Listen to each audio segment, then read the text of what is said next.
आज का पाठ है पतंग। और इस पतंग कविता को आलोक धनवा जी ने लिखा है। पतंग कविता की व्याख्या से पहले इसकी केंद्रीय भाव जान लेते हैं और मैं मनोज साहू आपको इस कविता की व्याख्या प्रस्तुत कर रहा हूँ। पाठ्य पुस्तक में ली गई कविता पतंग आलोक धनवा जी के एकमात्र संग्रह का हिस्सा है। यह एक लंबी कविता है जिसके तीसरे भाग को पाठ्य पुस्तक में शामिल किया है। पतंग के माध्यम से कवि ने इस कविता में बाल सुलभ इच्छाओं और उमंगों का सुंदर चित्रण किया है। पतंग के समान बाल सुलभ इच्छाओं को वे बता रहे हैं। और क्या बताते हैं कि बच्चे किस तरह से इधर उधर भागते हैं, उनकी क्या क्या क्रियाएं होती है, उन क्रियाकलापों और प्रकृति में आए परिवर्तन। जो शरद ऋतु जब आ गए हैं, उससे पहले वर्षा ऋतु थी, तो ये ऋतु परिवर्तन किस प्रकार से हो रही है और इसमें क्या प्रकृति में क्या परिवर्तन आया है, इसे अभिव्यक्त करने के लिए उन्होंने सुंदर बिंबों का उपयोग किया है। पतंग जो कि बच्चों की उमंगों का रंग बिरंगे सपनों का सपना है, रंग बिरंगे उमंगों का सपना है जिसे वे ऊंचाइयों तक ले जाना चाहता है। जितना ऊंचा वे उन सपनों को उठा सके उतना उठाना चाहता है, उतना ऊंचा उन पतंगों को उड़ाना चाहता है। आसमान में उड़ते हुए पतंगे ऊंचाइयों की वे सीमाएं हैं जहां बच्चों का मन जाना चाहता है। जिन सीमाओं तक पहुंचना चाहता है, न केवल उन्हें छूना चाहता है बल्कि उनके पार जाना चाहता है और आगे जाना चाहता है। कविता धीरे धीरे बिंबों की एक ऐसी नई दुनिया में ले जाती है।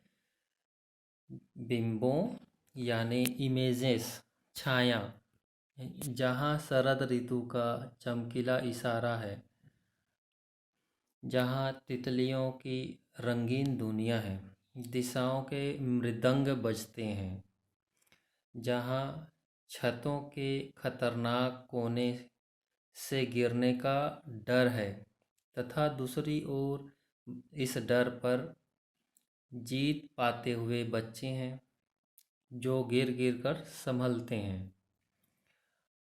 ऐसा लगता है कि पृथ्वी का हर कोना खुद ब खुद उसके पास आ जाता है और वे हर बार नई नई पतंगों को यानी अपने नए नए आकांक्षाओं को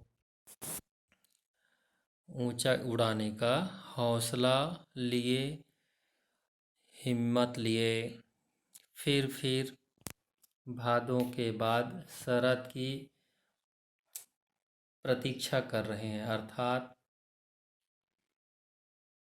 जब भी उनके जीवन में ऐसा कोई वक्त आता है, संघर्षमय स्थिति का सामना करना पड़ता है, तो वे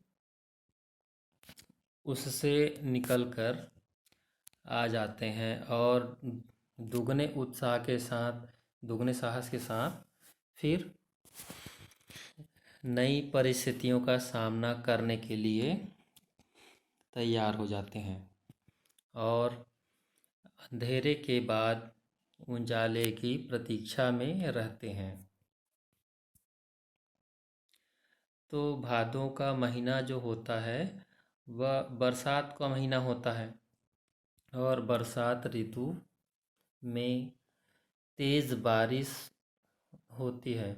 इस महीने में तेज़ बारिश होती है। भादों से पहले सावन आता है। तो सावन बीत जाता है महीना उसके बाद शरद ऋतु आती है। और भादों के महीने जो कि बहुत अधिक बारिश होती है, अधिकतर बादल ही छाए रहते हैं, तो रोशनी भी हमें कभी कभी ही हमें दिखाई देती है। रातें भी अंधेरी हो जाती है।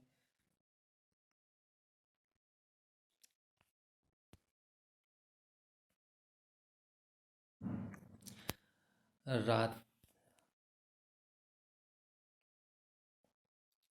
तो ऐसे में जब अंधेरा छट जाता है तो उजाला हो जाता है, प्रकाश दिखाई देने लगता है। कुछ ऐसा ही कवि को महसूस होता है जब भादों का महीना बीतता है। तब वे कहता है, ऐसा प्रतीत होता है जैसे अंधेरी रात बीत गई, अब उजाला हो गया, सुबह हो गई, हो गए।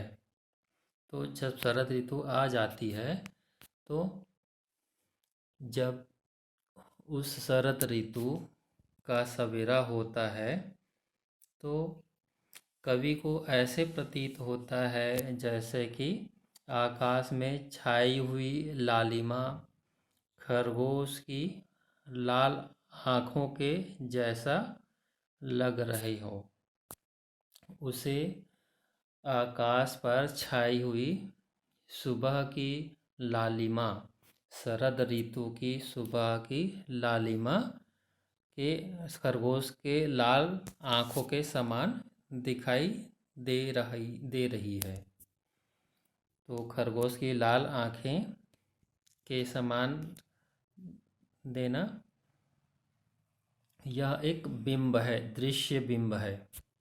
और यहाँ पर उपमा ली गई है, खरगोश की आँखों के समान सुबह की लालिमा। शरद आया, अब शरद का मानवीकरण कर दिया गया, उसे बच्चे के समान, नटखट बच्चे के समान यहाँ बता रहे हैं कवि। शरद आया पुलों को पार करते हुए, जो इतने मौसम पिछली शरद, इस शरद के बीच जो मौसम के बीच में जितने मौसम आए, उन सभी को पार करते हुए वे फिर आ गया है। तो इतने पुलों को पार करते हुए तो तो शरद आया अपनी नई चमकीली साइकिल को तेज चलाते हुए। चमकीली साइकिल क्या है? जब सुबह होती है तो उसके बाद तो सूरज और जरा ऊपर उठ जाता है, तब वह सफ़ेद दिखाई देने लगता है और उसकी जो रोशनी होती है सब ओर फैल जाती है, चमकीली दिखाई देती है। तो ऐसा लगता है कवि को जैसे कि यह शरद कोई बच्चा है जो अपनी चमकीले साइकिल को तेज चलाते हुए, जो यह सूरज की तेज किरणें फैल रही है, तो ऐसा लगता है जैसा शरद मौसम, जो वह चमकीली साइकिल को तेज चलाते हुए घंटी बजाते हुए ज़ोर ज़ोर से घंटी बजाते हुए, ताकि सबका ध्यान अपनी ओर आकर्षित कर सके, चमकीले इशारों से बुलाते हुए।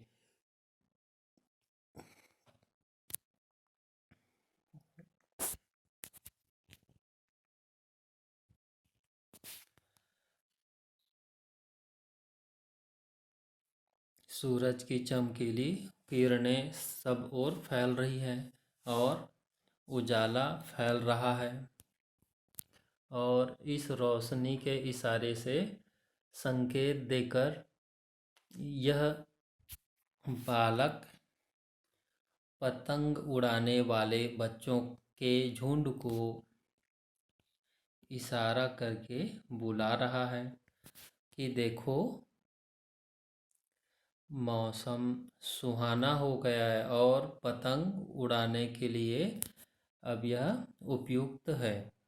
और क्या क्या परिवर्तन हुए अब आगे के कविता में देखेंगे। झुंड का अर्थ होता है समूह। तो इसमें जो दृश्य बिंब है वे कौन कौन से हैं। एक तो यह है सबसे तेज बौछारें गईं।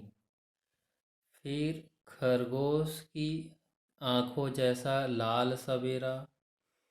फिर शरद आया फूलों को पार करते हुए।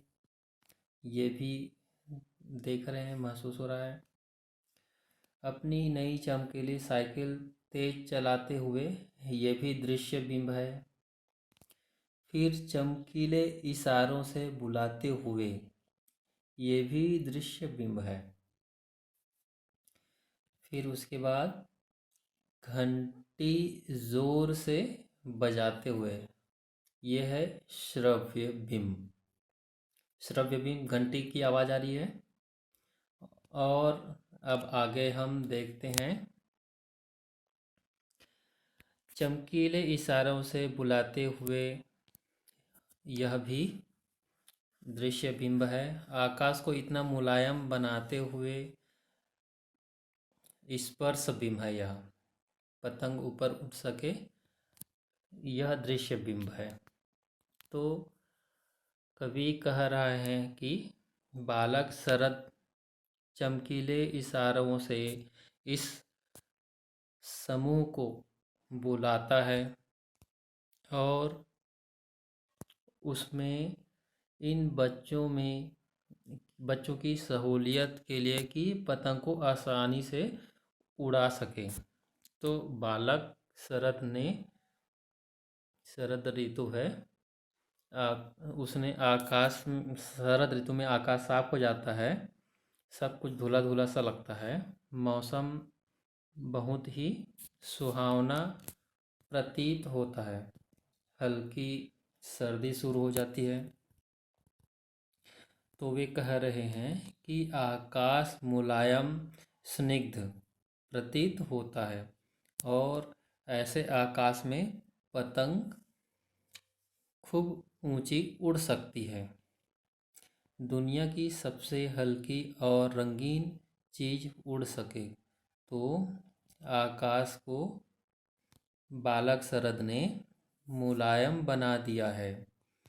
दुनिया का सबसे पतला कागज उड़ सके, बाँस की सबसे पतली कमानी उड़ सके।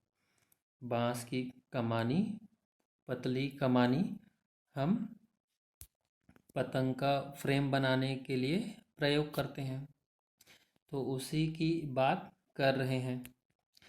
तो जितना हल्का कागज होगा, जितनी पतली कमानी होगी, जितना पतंग होगी उतनी ऊंची उड़ सकेगी। तो यहाँ वे कह रहे हैं कि शरद ऋतु में मौसम ऐसा हो जाता है, सारा वातावरण ऐसा हो जाता है कि बच्चे अगर पतंग उड़ाएंगे तो वह ऊंची से ऊंची उड़ सकेगी। और यहाँ सबसे हल्का और रंगीन, सबसे पतला कागज की तरह नाजुक क्या है, बच्चों का मन जो ऊंचे से ऊंचे उड़ना चाहता है, अपनी रंगीन और हल्के फुल्के कल्पनाओं के सहारे।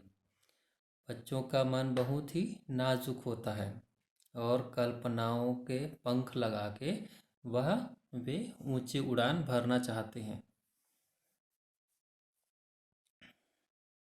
और बालक शरद यह भी चाहता है कि शुरू हो सके सीटियों, किलकारियों और तितलियों की इतनी नाजुक दुनिया।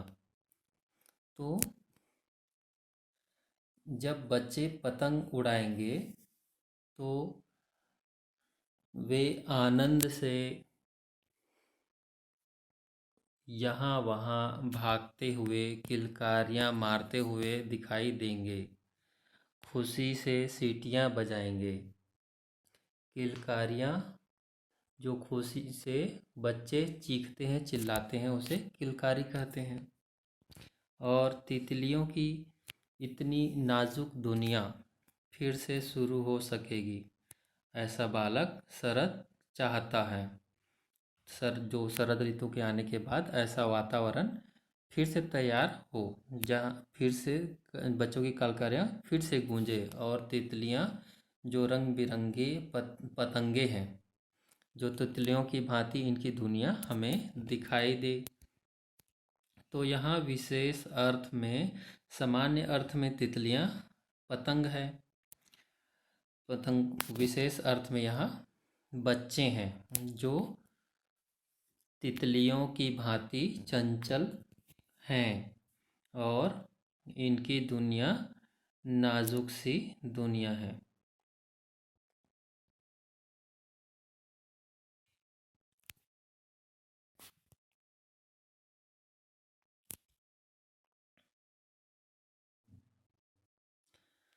जन्म से ही वे लाते हैं अपने साथ का पास। तो यहाँ इस पंक्ति का अर्थ हम बाकी पंक्तियों के साथ रख कर देखें तो यह निकलता है कि कवि उन बच्चों का भागना दौड़ना देखकर यह कह रहा है कि इन बच्चों के पाँव में, उनके जो तलवे हैं उनमें कपास बंधी हुई है। ऐसा लगता है जन्म से ही वे अपने पाँव के तलवे में रुई बांध के आए हैं, जो इनको ना तो कठोर सतह का आभास होता है, ये बेसुध होकर भागते दौड़ते रहते हैं। बच्चे एक जगह टिकते नहीं हैं, यहाँ वहाँ दौड़ लगाते ही रहते हैं। तो इसे देखकर वे कहते हैं, ऐसा लगता है कि बच्चे जन्म के साथ ही उनके पाँव में रुई बंधी हुई होती है। रुई कैसी होती है? मुलायम और नरम। तो इसका दूसरा अर्थ हम कह सकते हैं कि बच्चों के कपास के साथ उनकी तुलना करते हुए कहा है कि जैसे कपास होती है मुलायम और सफ़ेद, बच्चों की जो भावनाएं होती है वह कपास की भांति, रुई की भांति स्वच्छ और कोमल होते हैं, पवित्र होते हैं।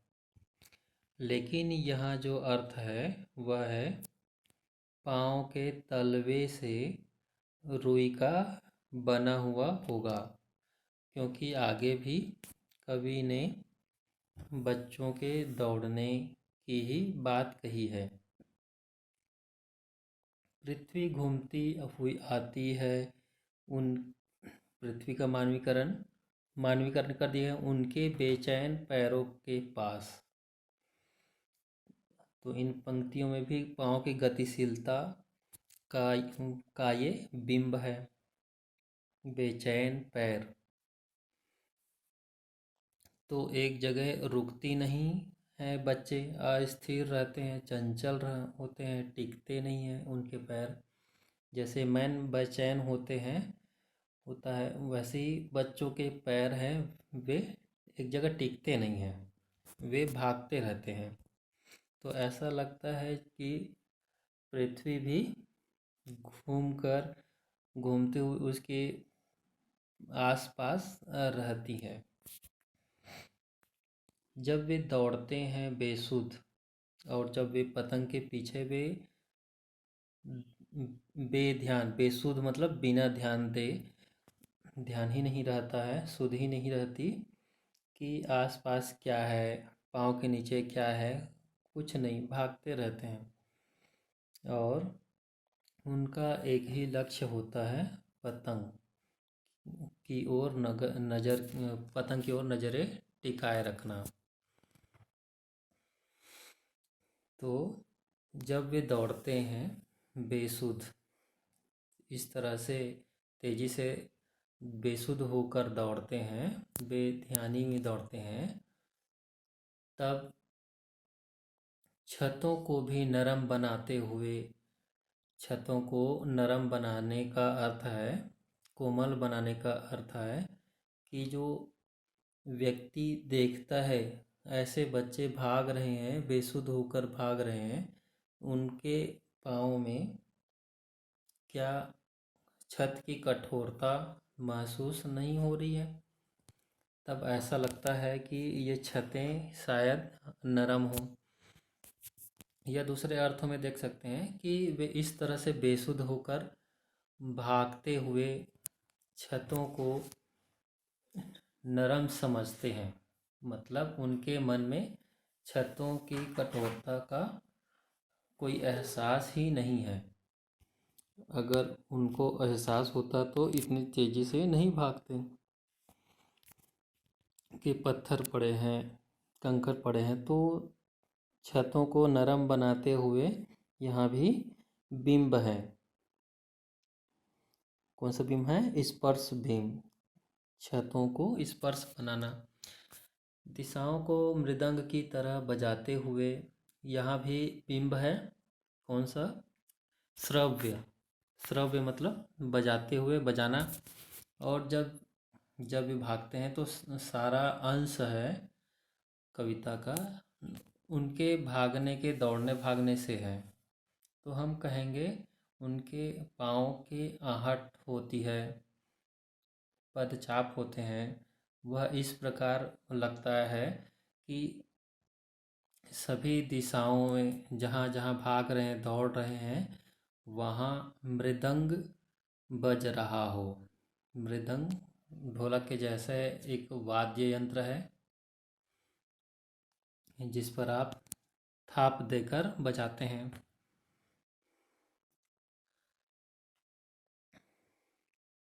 तो कहते हैं मृदंग की तरह सभी दिशाओं से स्वर आ रहे हैं जब ये बच्चे भागते हैं।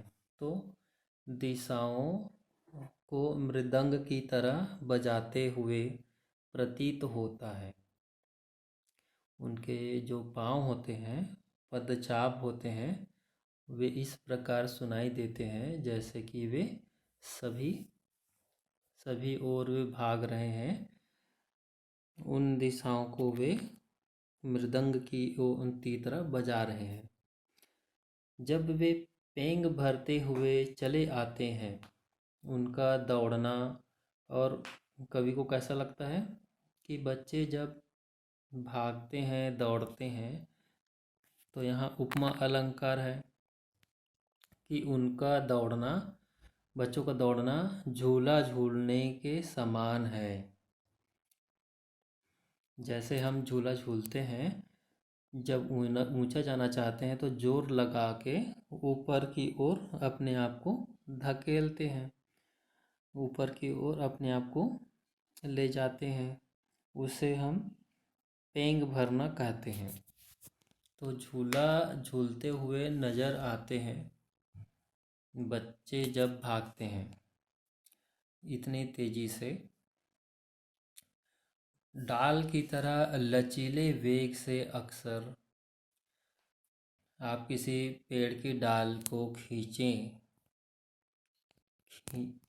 और उसे छोड़ दें तो वह तेज़ी के साथ वापस अपनी पहले वाली स्थिति में चली जाती है। एक डाली तो उसकी जो फ्लेक्सिबिलिटी है, लचीलापन जो है, ऐसा करने में सहायक होता है। जब वे छतों के किनारों तक आकर, छतों के खतरनाक किनारों तक आकर ऐसी जगहों भागते दौड़ते हैं, पहुंच जाते हैं, तब उनके शरीर का लचीलापन जो किसी डाल की तरह उनको वापस सुरक्षित स्थिति में पहुंचा देता है। वे पतंग खींचते, उसके डोर को खींचते खींचते या भागते हुए इस स्थिति में आ जाते हैं कि वे अब गिर सकते हैं, तो वे अपने शरीर को फिर से ऐसा कर लेते हैं कि वे सुरक्षित इस स्थिति में आ जाते हैं। तो वह लचीलापन किसी डाल की तरह है। और फिर आगे कहते हैं, उस समय गिरने से बचाता है उन्हें सिर्फ उनके ही रोमांचित शरीर। तो जो उनका शरीर हिलता डुलता है, जब कभी आप बहुत खुश होकर कोई काम करते हो तो उस काम के लय पर आपका शरीर भी झूमता है, और यही है जो रोमांचित शरीर का संगीत। रोमांचित जो खुशी से आप रोमांच से भर जाते हैं, रोमांच फील। तो उस समय आपका शरीर भी उसी प्रकार से हिलता डुलता है। तो वे कह रहे हैं, जो बच्चे हैं उनके रोमांचित मन के अंदर जो खुशी उन्हें मिलती है पतंग उड़ाते समय, तो उनके शरीर का संगीत है, लय है। पतंग उड़ाने के साथ वह उन्हें बचाती है, उन्हें गिरने से बचाती है। जब भी वे ऐसे खतरनाक किनारों पर पहुंच जाते हैं, तब उन्हें उनके शरीर का लचीलापन उसे बचाता है, और उसके रोमांचित शरीर का संगीत। पतंगों की धड़कती ऊंचाइयाँ उन्हें धड़कती ऊंचाइयाँ यहाँ पर विशेषण विपर्य अलंकार है। पतंगों की धड़कती ऊंचाइयाँ उन्हें थाम लेती हैं, महज एक धागे के सहारे। तो इस कविता में आप देखेंगे कि खड़ी बोली का प्रयोग किया गया है, और साथ ही साथ उर्दू के शब्द भी देखने को मिल जाएंगे, जैसे महज, बेचैन। तो यहाँ कह रहे हैं, एक धागे के सहारे उड़ती हुई पतंग ऐसी ऊंचाइयों पर उड़ रही है जो धड़कन बढ़ा देने वाले हैं। तो धड़कन बढ़ा देने वाले ऊंचाइयों पर उड़ती हुई पतंग महज एक धागे के सहारे उन्हें थाम लेती है। जब ऐसा कुछ होता दिखाई देता है कि बच्चे अचानक उस खतरनाक कोने पर पहुंच गए हैं और गिरते गिरते अपने आप को बचा रहे हैं, तो कई चीज़ें कवि को लगती है कि उन्हें एक तरफ ऐसा लगता है कि उनका शरीर का लचीलापन जो किसी डाल की तरह लचीले वेग से पुनः सुरक्षित स्थिति पर पहुंचा रहा है। दूसरा, उन्हें लगता है कि शायद जो आनंद उनके शरीर को मिल रहा है, और इस पतंग उड़ाने के लय के संगीत से जो संगीत झूम रहा है, यह लय उन्हें बचा रही है। तीसरा, उन्हें लगता है कि शायद ये जो पतंग ऊंचे उड़ रही है, इतनी ऊंचे उड़ रही है, जो धड़कन बढ़ा देने वाली ऊंचाइयां हैं वहाँ उड़ रही हैं, लेकिन धागे के सहारे इन बच्चों को गिरते हुए थाम लेती है, क्योंकि डोर बच्चों के हाथों में है। तो देखने वाले को ऐसा प्रतीत होता है। और फिर कवि को क्या लगता है, जब ये बच्चे पतंग उड़ा रहे होते हैं तब उन्हें ऐसा लगता है कि पतंगों के साथ साथ वे भी उड़ रहे हैं अपने रंध्रों के सहारे। रंध्र का अर्थ होता है छेद या फिर रोएं, है ना। तो यहाँ दो अर्थ है। कवि कहना चाहते हैं कि जैसे पतंगे उड़ रही है, ऐसे ही ये बच्चे भी अपनी कल्पना के सहारे ऊंचे आकाश में उड़ रहे हैं।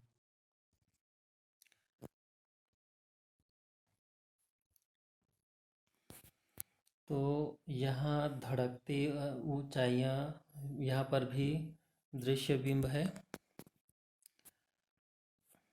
अब आगे देखते हैं। अब आगे देखते हैं बच्चों का एक नया रूप इस अंश में देख सकते हैं। अगर वे कभी गिरते हैं छतों के खतरनाक किनारों से, खतरनाक भी उर्दू का शब्द है, और बच जाते हैं तब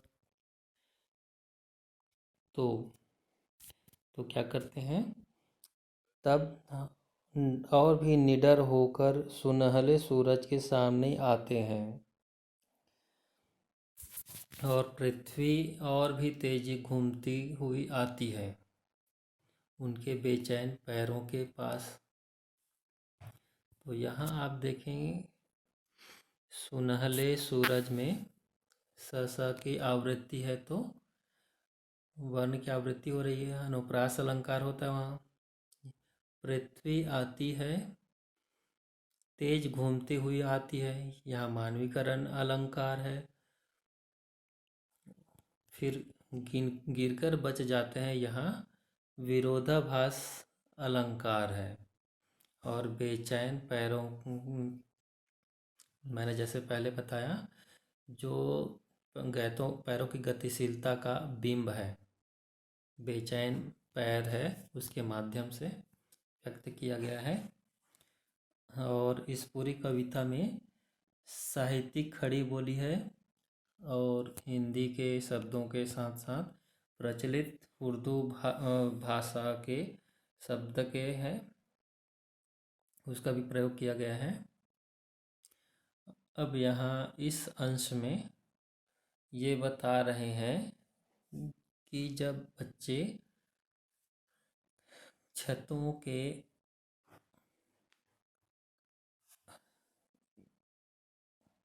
पतंग उड़ाते हुए ये बच्चे जब छतों के खतरनाक किनारों से गिरते हैं, गिरने के बाद बच जाते हैं, तो क्या होता है, उनकी निर्भीकता, आत्मविश्वास और भी अधिक बढ़ जाता है, और वे दुगने साहस के साथ, निडरता के साथ, बिना डरे, उनके मन से डर जो है वो ख़त्म हो जाता है कि हम गिर गए और बच गए।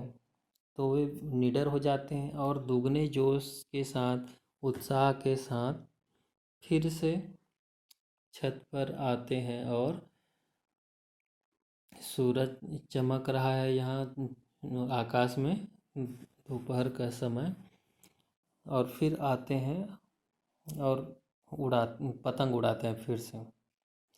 और ऐसे में लगता है कि जैसे दौड़ते भागते बच्चे नहीं, बल्कि इनके चारों ओर पृथ्वी तेजी से घूम रही है, पहले से भी अधिक तेजी से। क्योंकि अब ये बच्चे निडर है, निर्भय है, इसका आत्मविश्वास बढ़ गया है, इनमें साहस बढ़ गया है।